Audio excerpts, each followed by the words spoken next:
My name's Rick, and like you, I suspect I'm retired. Or maybe you're coming up for retirement. It's one or the other, because you probably wouldn't be watching this channel otherwise. I kind of look forward to retiring, but it was an unknown quantity for me because I hadn't really prepared for it quite as well as I perhaps should have done. But it kind of worked out okay, ultimately because I discovered that whilst retirement is great, it's better if you can have a little bit of fun in the process of being retired. Now, this channel is not about a get-rich-quick scheme or how to double your money, or I'm not going to be asking you to give me money for any secrets. I just want to share with you some of the things which I've learned in the 2 years since I retired, and how we can maximise the fun and the enjoyment of being retired without having bucket loads of cash. Now, having said that, in order to retire with any degree of comfort, you're going to need some or all of the following. Some sort of a government pension. I suspect you'll have one of those, hopefully fully paid up. A private or occupational pension of some sort. It may not be huge. You've probably got one. You probably don't think it's big enough. You might have an investment which produces some income. Maybe it's an extra property, or maybe it's something that pays an annual dividend. You've probably paid your mortgage off on your property, or if not all of it, nearly all of it. So you're on the cusp of being financially independent, or you've just achieved that. But you don't feel that you've got enough money for the project.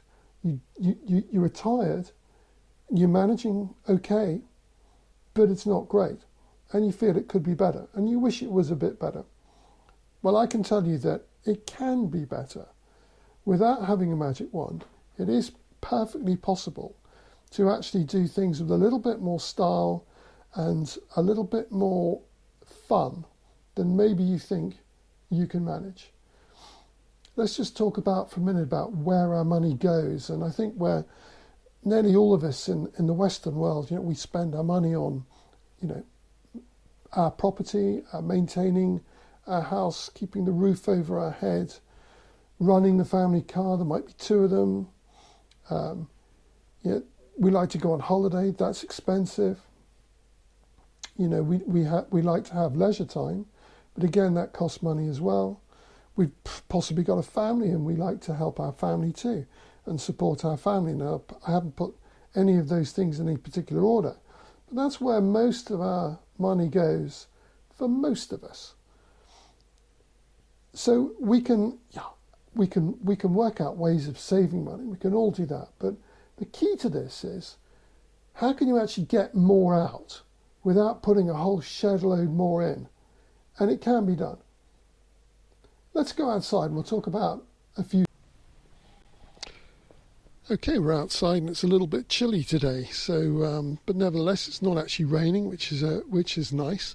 And you notice I'm standing next to a Volkswagen Tiguan. It's a few years old, and I know what you're thinking. You're thinking, what's stylish about this? But in actual fact, there's a point of principle here. Yes, this is a Volkswagen Tiguan. It's not hugely exciting, but you can pay over £30,000 for one of these second hand. Why would you want to? This car costs £7,000. I've had it for 2 years. If you need a big car to go to the golf club with your golf kit in the car, maybe with a couple of friends, this is a great car. It doesn't have the latest reg on it. Who cares? I've had it for 2 years. I've driven 20,000 miles in it, and it's probably still worth £5,000 or £6,000 today. Net cost to me, very little. But yes, it's not exciting and it's not that stylish, but there it is. It's a nice little car, but it's not as nice as this one. And this one is far more interesting, isn't it? And the principle remains exactly the same. This is a Porsche Carrera 911. And yes, they can cost £100,000. But this one didn't. My last 911 Carrera, I owned for 5 years. I paid £16,000 for it, and I sold it for £20,000 and I'd driven 20,000 miles in the car. So the net cost to me was actually very little. And again, there's a principle here. You don't have to be super wealthy to own these cars. They're no more expensive than a regular second-hand car. You don't have to have £100,000 to look like you've got £100,000, and you can enjoy driving this fabulous car. And what's not to like about that? So there's a principle there. Let's go back inside. It's freezing. It's sunny, but it's really cold. Oh, yes, we're back in the warm now. And yeah, just chatting about cars there for a minute reminded me that some of the worst financial decisions I've ever made in my life have revolved around buying what ostensibly would be a sensible purchase, and that is the family car.